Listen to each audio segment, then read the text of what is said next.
একটি মেয়ে তার তার মাকে কেউ সারাতে পারছিল না, তার গ্যাস্ট্রাইটিসের প্রবলেম, কিছুটা সাইকোসোমাটিক ছিল। আমি তাকে সারিয়ে দেওয়াতে সে মানে আমার ভক্ত হয়ে গেছিল, মানে একদম এই ভগবানের মতন এরকম একটা।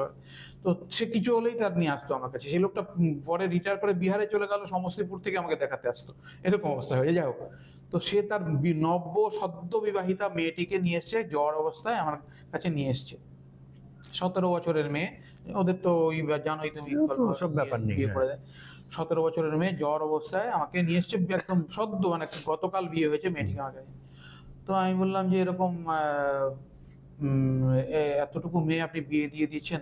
তারপরে আমি বললাম যে তো বলো কি করব ডাক্তার সাহেব, আমি বাংলাতে বলছি তোমাকে, যে উম, জামাই দিল্লিতে বলেছে যে অসুস্থ মেয়ে আমাকে গছিয়ে দিয়েছো, মেয়ে সুস্থ করে আমার কাছে পাঠাবে। ও, আমার শুনে কি মনে হলো, একে তো এইটুকু মেয়েটাকে আপনি বিয়ে দিচ্ছেন, তারপরে এইরকম একটা পাত্র খুঁজে বার করেছেন, আপনি মেয়েটাকে পড়াশোনা করালেন না কেন? বলে ডাক্তার সাহেব আমরা পড়াশোনা করাতে পারি না। কেন? না যত পড়াশোনা করাবো। আমি বললাম আপনার মেয়ে কত পড়াশোনা করেছে? বললে 11। আমি বললো কেন আর পড়ালেন না? যদি আমি যদি 12-এ পাশ করা যেত বিয়ের তাহলে ওর অযোগ্য জন্য একটা পাত্র। গ্রাজুয়েট পাত্র চাই, তখন তত দহেজ দহেজ হবে। দিতে হবে। যে গ্র্যাজুয়েট পাত্রীর জন্য আবার একটা পোস্ট গ্রাজুয়েট পাত্রী, তার আরো বেশি দহেজ হবে।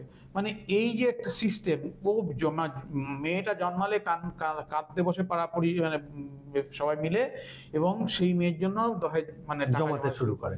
এবং সেই দহেজের টাকাটা 1/4 সেই রাত্রে মদ খেয়ে এবং বাজি পুড়িয়ে পাত্রপক্ষ নষ্ট করে দেয়।